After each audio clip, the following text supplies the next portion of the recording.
पहले सभी को जय भीम, जय भारत, जय संविधान।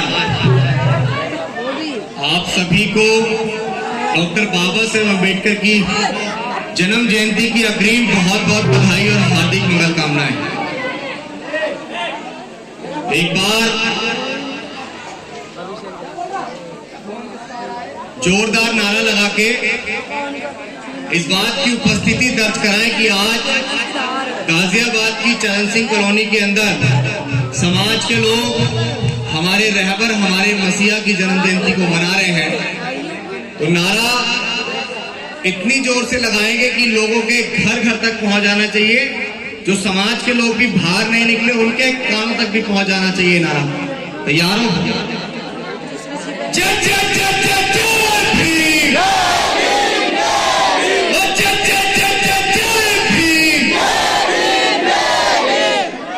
सबसे पहले बहुजन समाज में जन्मे सभी संतों, गुरुओं, महापुरुषों को नमन करते हुए तथागत बुद्ध, संत कबीर, गुरु नानक देव, बिरसा मुंडा, गुरु घासीदास और इस देश में पाखंडवाद के धुर विरोधी रहे पेरियार, ईवी, रामा, स्वामी, नायकर, इस देश में शिक्षा की अलग जगाने वाले राष्ट्रपिता ज्योतिबा फुले, मां सावित्रीबाई फुले, और हमें इस देश में सबसे पहले आरक्षण लागू करने वाले छत्रपति शाहू जी महाराज, हमें आपको मान सम्मान स्वाभिमान का जीवन देने वाले, अर्थशास्त्र में विदेश जाकर पीएचडी की प्रथम बार डिग्री हासिल करने वाले, करोड़ों शोषित वंचित पीड़ितों के मसीहा, भारत के संविधान निर्माता विश्व रत्न डॉक्टर बाबा साहेब अम्बेडकर के चरणों में नमन करते हुए वे सामाजिक परिवर्तन के सबसे बड़े अगुआ, कश्मीर से लेकर कन्याकुमारी तक साइकिल यात्रा करने वाले, बामसेन, DS4 और बहुजन समाज पार्टी के संस्थापक हमारे रहबर मान्यवर कांशीराम साहब के चरणों में नमन करते हुए अपनी बात को शुरू करूंगा। साथियों, सबसे पहले आप लोगों को यह जरूर समझना होगा कि आज हम लोग जिसकी जन्म जयंती मना रहे हैं, जिसका उद्घोषण कर रहे हैं, क्यों हम लोग उनकी जन्म जयंती मनाने के लिए इकट्ठा हुए हैं। डॉक्टर बाबा साहेब अम्बेडकर के नाम को आज तमाम लोगों ने घरों घरों तक उतार लिया, लेकिन यहाँ बहुत सारे लोग ऐसे बैठे हैं। अम्बेडकरवादी सिर्फ वही हो सकता है जो मनुवादी व्यवस्था को लात मार के यहाँ बैठा हो, और जो मनुवादी व्यवस्था को अपने साथ रख के यहाँ बैठा है तो वो अम्बेडकरवादी नहीं हो सकता है। और मनुवादी व्यवस्था वो है, मनुवादी व्यवस्था वो है, एक बार हाथ खड़े करो जिसमें कलावे पहन रखे हो, जिसमें कलावे पहन रखे हो वो वाले हाथ खड़े करो। कलावे पहन के अपने आप को अम्बेडकरवादी बता रहे हो हैं? अब मैं मूर्ख ना कहूं तो क्या कहूं बताओ? हो नहीं हो तुम मूर्ख। डॉक्टर बाबा साहेब अम्बेडकर की 22 प्रतिज्ञाएं थी, जिसमें शुरू में उन्होंने बहुत सारी बातें कह दी थी। अगर आप लोग डॉक्टर बाबा साहेब अम्बेडकर को मानने वाले हो तो उनकी 22 प्रतिज्ञाओं को तो मानना पड़ेगा ना भाई। मानना पड़ेगा, नहीं मानना पड़ेगा? या पत्थर पे जाके मत्था टेकते रहोगे कब तक? हैं? कब तक?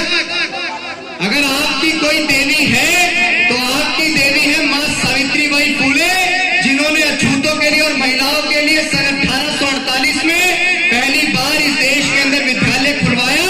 जब आज भारत देश की महिला IAS, IPS, PCS, जज, डॉक्टर, बैरिस्टर, कलेक्टर और तो और आपके इसी सूबे की 4 बार मुख्यमंत्री भी बन पाई, तो मां सावित्रीबाई फुले की बदौलत, किसी देवी दुर्गे की बदौलत नहीं।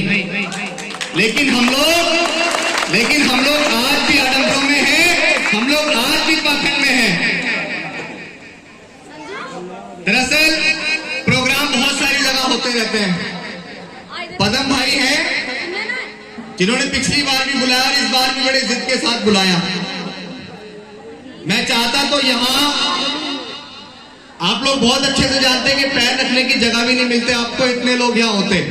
लेकिन मैं चाह रहा था कि सिर्फ यहीं के लोगों से बड़े प्रेम से, बड़े प्यार से उनसे बात कर ली जाए और समझा दिया जाए कि आखिर मिशन क्या है।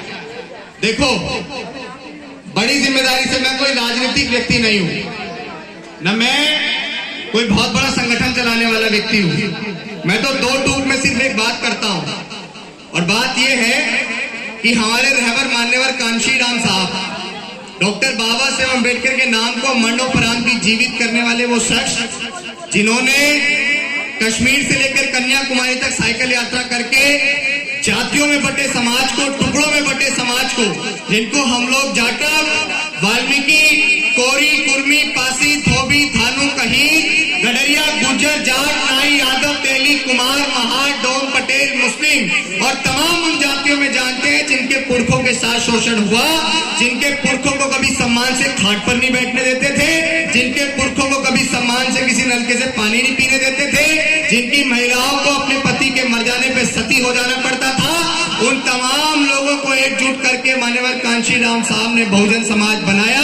और हमारे बाबा साहेब अम्बेडकर जो वोट का अधिकार देके गए, उस वोट की वैल्यू असल मायने में अगर किसी ने बताई तो वो शख्स थे मान्यवर कांशी राम साहब। तो आज अम्बेडकर जयंती पे डॉक्टर बाबा साहेब अम्बेडकर को याद करना तो महत्वपूर्ण है, लेकिन याद करना मान्यवर कांशी राम साहब को भी अति आवश्यक है, क्योंकि हम लोग अम्बेडकर जयंती नहीं मनाते अगर मान्यवर कांशी राम साहब घर घर जाकर डॉक्टर बाबा साहेब अम्बेडकर को हम तक ना पहुंचाते।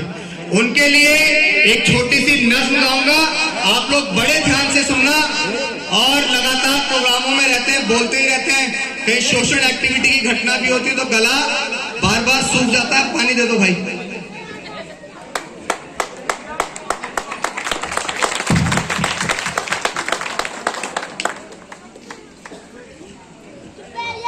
देखो मैं कोई कलाकार तो हूं नहीं, कलाकार तो आपके बीच बैठे हुए हैं, और परवीन भाई बड़े अच्छे कलाकार हैं। इनका एक बहुत फेमस गाना है जो हमने कई बार सुना है, उधम सिंह का फैंस हूं, हाँ, तो वो बहुत अच्छा गाना है। और ये लोग बैठे हैं, मैं तो कोई कलाकार हूं नहीं, लेकिन ये है कि जो भी दो चार बातें हैं आपको समझा देता हूं नज्मों के माध्यम से। तो सुनिएगा, कांशी राम साहब के लिए मैं पढ़ रहा हूं। सब बुजुर्गों का सपना सजाए थे, सब बुजुर्गों का सपना सजाए थे, जिंदगी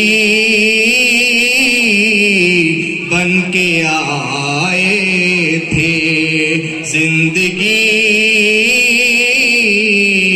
बन के आए थे। ये पैदा हुए पंजाब में, नाम था कांशी राम, घर घर तक पहुंचा दिए संतों का पैगाम। पैदा हुए पंजाब में, नाम था कांशी राम, घर घर तक पहुंचा दिए संतों का पैगाम। सब बुजुर्गों का सपना सजाए थे, जिंदगी बन के आए थे। धन्यवाद। थोड़ी बारीकी से बात कर ली जाए, नौजवान साथी भी हैं, तमाम पार्टी संगठन के लोग होंगे। कितने लोग जानते हैं कि हमने एक पैदल मार्च शुरू किया था डॉक्टर बाबा साहेब अम्बेडकर की जन्मस्थली मध्य प्रदेश के